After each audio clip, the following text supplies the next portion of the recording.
Когда пес внезапно забежал в больницу, персонал был в ужасе и пытался его прогнать, но одна из врачей подошла достаточно близко, чтобы увидеть, что пес держит во рту, и находка довела ее до слез. Около 6 утра Джек начал свою утреннюю пробежку за завтраком. Он предпочитал начинать пораньше, потому что люди еще не выходили на улицу, и это означало, что он мог достать себе еду, не опасаясь за жизнь. Как обычно, он неторопливо побежал к мусорным бакам за рестораном на главной улице Брансуэка в США. Он не испытывал неприязни к людям, но и особого доверия к ним не питал. За 9 лет жизни на улице он видел жестокость и безразличие, и часто сам становился мишенью их бездумного поведения. Но было кое-что, за что он навсегда останется им благодарен, это их привычка выбрасывать объедки в конце каждого дня. Именно среди этих контейнеров. Его чутье внезапно что-то уловило. За одним из баков, прислоненных к кирпичной стене, лежало старое одеяло. Внутри было что-то завернуто, и оно шевелилось. Джек осторожно приблизился. Пахло человеком, что ему не нравилось, но когда он прижал нос к свертку, чтобы получить больше информации, то понял, что этот запах отличался от всех человеческих ароматов, с которыми он когда-либо сталкивался. Инстинкт подсказал ему, что это было что-то крошечное, хрупкое и беззащитное, и даже если это человек, то он умрет, если пес ничего не предпримет. После того, как он несколько минут пристально смотрел на одеяло, Джек ткнул в него носом и перевернул сверток, чтобы аккуратно взять его в пасть. Затем он поднял его. Теперь он, бродячий пес, был на задании. Чтобы не находилось внутри одеяла, оно немного пошевелилось, а затем обмякло у него в пасти. В его собачьем мозгу. Настало время принять решение, что делать дальше. Ему нужна была помощь, но было слишком рано для открытия ресторанов. Это означало, что поблизости еще не было людей, и как бы он ни хотел оставаться равнодушным, он понимал, что ему нужна человеческая помощь. Крохотное существо в одеяле снова зашевелилось, и Джек осознал срочность своей миссии. В нескольких кварталах отсюда было странное здание, где он иногда выискивал себе еду, и он знал по опыту, что там всегда были люди, приходящие и уходящие в разное время суток. Через 5 минут, когда он повернул за последний угол, то увидел, что был прав. Там было много людей.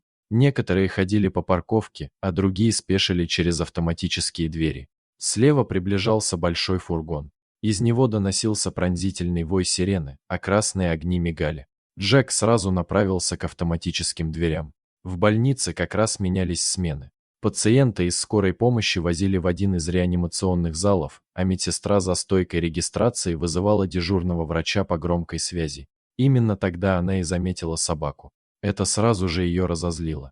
Конечно, был вопрос гигиены, но собака в реанимации неизбежно вызовет переполох, а это была не та обстановка, где приветствовалось отвлечение внимания.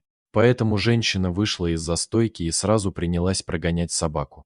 Джек видел, что женщина пытается его прогнать. Она даже не взглянула на сверток в его пасти. Его инстинкт подсказывал бросить одеяло с содержимым на пол и уйти, но по какой-то причине он решил найти другого человека. Он ловко уклонился от разозленной женщины и побежал на небольшую кухню. Там 3 дамы пили кофе. Сначала они его не увидели, но, когда заметили, 2 девушки сразу принялись прогонять его, как и дама за стойкой регистрации. Сверток в его пасти снова зашевелился, и Джек с надеждой посмотрел на 3-ю женщину. Она с любопытством посмотрела на него. Затем она встала со стула и подошла к нему, тихо и ровно приговаривая.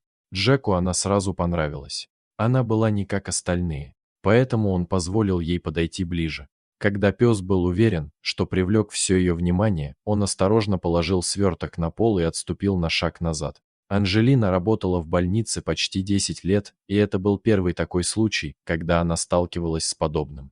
Она разбиралась в собаках и в том, как они общаются с людьми. Поведение этой собаки было напрямую связано со свертком в пасти, и когда она положила его на пол и отступила на шаг, девушка поняла, что это важно. По состоянию шерсти собаки было видно, что она бродячая. Анжелина не хотела пугать животное, но также понимала, что должна как можно быстрее подобрать маленький сверток с пола. Она сделала еще 2 шага вперед, продолжая тихо и ровно разговаривать с собакой. Та отступила еще на шаг. Когда Анжелина опустилась на колени и осторожно развернула сверток, у нее на глазах навернулись слезы. Это было последнее, чего она могла ожидать. Это был крошечный младенец, которому было несколько дней от роду. Он едва дышал, а кожа посинела от холода. Анжелина немедленно приступила к действиям. Она крикнула медсестре за стойкой вызвать врача и добавила, что здесь ребенок в тяжелом состоянии. Она потерла руки, чтобы согреть их, и принялась стучать по груди и ступням младенца, чтобы получить от него реакцию. К сожалению, реакции не последовало. Однако у младенца был пульс, и это давало надежду. Когда подошел врач, она отошла в сторону. Он проверил пульс и прислушался к дыханию младенца, а затем унес его в реанимацию. Анжелина медленно выдохнула и снова обратила внимание на собаку. Она похвалила ее за действие и протянула руку в надежде, что та позволит себя потрогать. Для Джека это было необычно. Эта женщина пыталась его потрогать. Обычно он никогда бы этого не позволил, но ему она понравилась. Он чувствовал, что у нее доброе сердце. Однако он и понятия не имел, что произойдет дальше. Когда Анжелина еще ближе протянула руку, собака расслабилась. Она осторожно положила ладонь ему на голову, а затем принялась чесать за ушами. Она хотела отблагодарить эту удивительную собаку за спасение малыша, но понимала, что для этого сначала должна завоевать ее доверие.